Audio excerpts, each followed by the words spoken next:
మీ అందరికీ శుభాకాంక్షలు. దేంది independence 15th August మన యొక్క స్వాతంత్ర దినోత్సవం గురించి. ఓకేనా? మరి దీనికోసం ఎక్సైటెడ్ ఉన్నారా? పక్కా? గుడ్. ఓకే, నేను కూడా లాంగ్ బ్యాక్ ఒక మీటింగ్కి ఇండస్ట్రీలో కొత్త వచ్చినప్పుడు ఒక మీటింగ్కి వచ్చాను. అప్పుడు అనుకుంటా ఇది 15 ఆగస్ట్ ఉండే. అక్కడ స్పీకర్ మాట్లాడుతున్నారు. ఆయన చెప్తున్నారు దేశానికి స్వాతంత్రం వచ్చింది మనకు వచ్చిందా అని. నేను కన్ఫ్యూజ్లో పడ్డాను. మనం దేశంలో ఉన్నాం కదా, మనము ఇది దేశంలో ఉన్నాం కదా, అవునా కదా? మరి దేశానికి స్వతంత్రం వస్తే మరి మనకు వచ్చినట్టే కదా, మరి అవునా కదా? మనకు వచ్చిందా అంటే నేను కన్ఫ్యూజ్లో మనకి ఎందుకు పోయిందని, మనకి పోయిందని. కానీ తర్వాత విషయం అర్థమైందని. ఓకే, బై ద వే నా పేరు సత్యనారాయణ కులకర్ణి. ఇంకా బేసికల్గా ఇంజనీర్.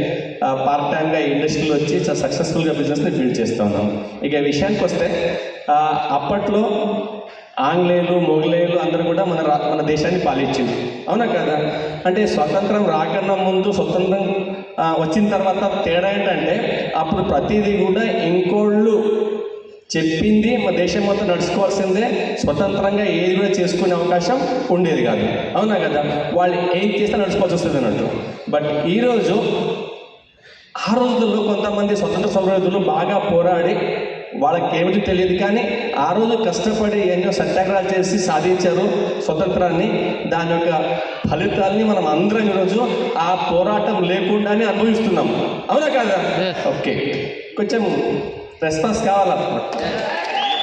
ఎస్. మరి ఇప్పుడు తేడా ఏంటంటే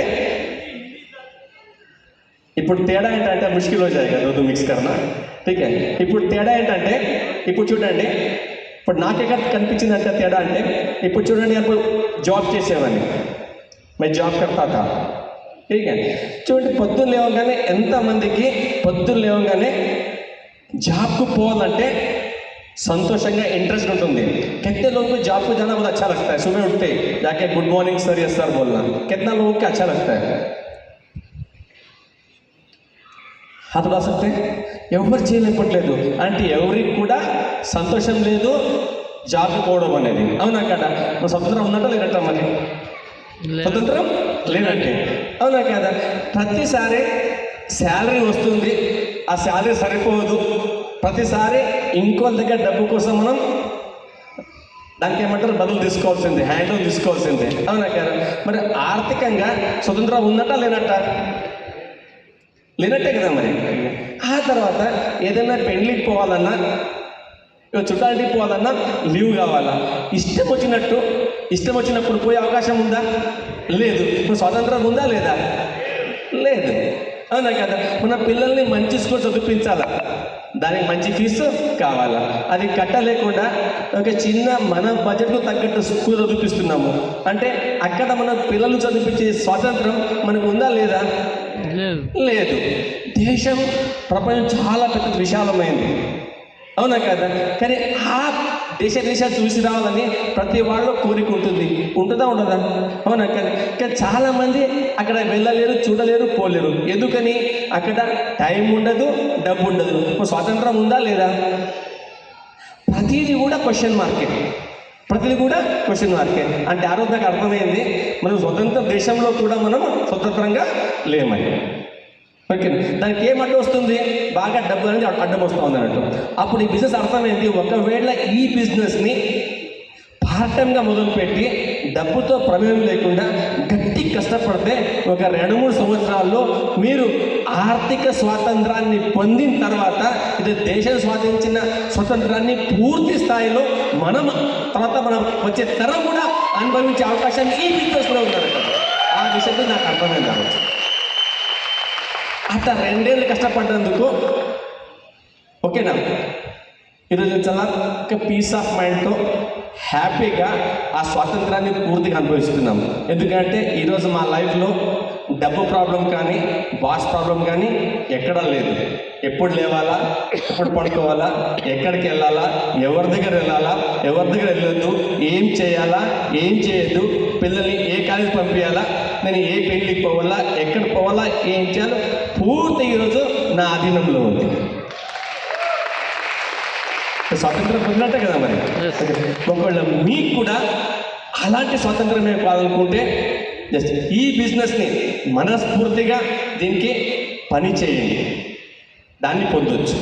ఓకే, అందరు చెప్తున్నారు, వీఆర్ వెరీ హ్యాపీ. దాదాపుగా హైదరాబాద్ నుంచి ఒక 30 మంది, సార్ 30 మందినా స్విట్జర్లాండ్ వెళ్తుంది మనము, 30 మంది అనుకుంటాను. 30 పీపుల్స్ హైదరాబాద్ నుంచి స్విట్జర్లాండ్ వెళ్తున్నాం. ఇంతకుముందు 500 మంది థాయిలాండ్ పోయి వచ్చాం. అంటే 3-4 ట్రిప్పులు అయినాయి. రాబోయే ట్రిప్పులలో మీరు కూడా పార్టిసిపేట్ చేయాలనుకుంటే ఏం చేయాలా, ఈ బిజినెస్ని ప్యాషనెట్గా బిల్డ్ చేయాలా. నువ్వు ఫస్ట్ టైం వచ్చిన వాళ్ళు ఎవరైతే మీకు పిలిచారో వాళ్ళతో కూర్చోండి, మాట్లాడండి. ఆ తర్వాత పని మొదలు పెట్టండి. చూస్తూ ఒక 2-3 years లోపల మొత్తం మీ ప్రపంచమే మారిపోతుంది అన్నట్టు. ఓ లాస్ట్గా మాట చెప్పి నేను క్లోజ్ చేస్తాను. ఎస్, క్లాప్ చేయొచ్చు.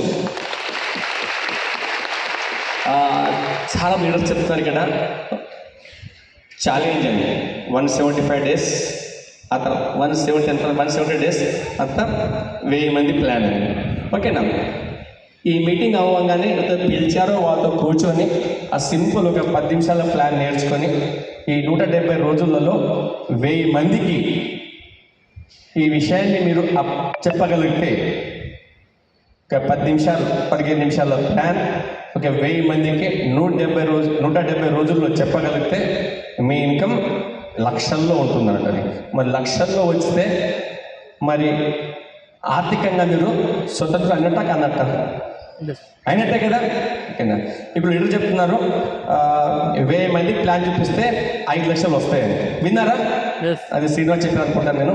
అంటే నేను లెక్కే చూసి అక్కడ నిలబడి, అంటే దాదాపుగా ఒక్క ప్లాన్కి దాదాపుగా 500 వస్తున్నాయి. ఒక ప్లాన్కి 500 వస్తున్నాయి. కానీ కన్ఫ్యూజన్ ఏంటంటే, ఇక్కడ మీకు కన్ఫ్యూజ్ కావద్దు, ఒక ప్లాన్ చెప్పిన 500 లేదని. అవునా కదా? అది ఎప్పుడు వస్తాయంటే మీ యొక్క 1000 ప్లాన్లు 170 రోజుల తర్వాత అప్పుడు కంప్లీట్ అవుతాయో అప్పుడు వస్తాయి, ఆ లోపు రావు. 999 చేసినా రాదు, 1000 చేస్తేనే వస్తుంది. Thank you very much.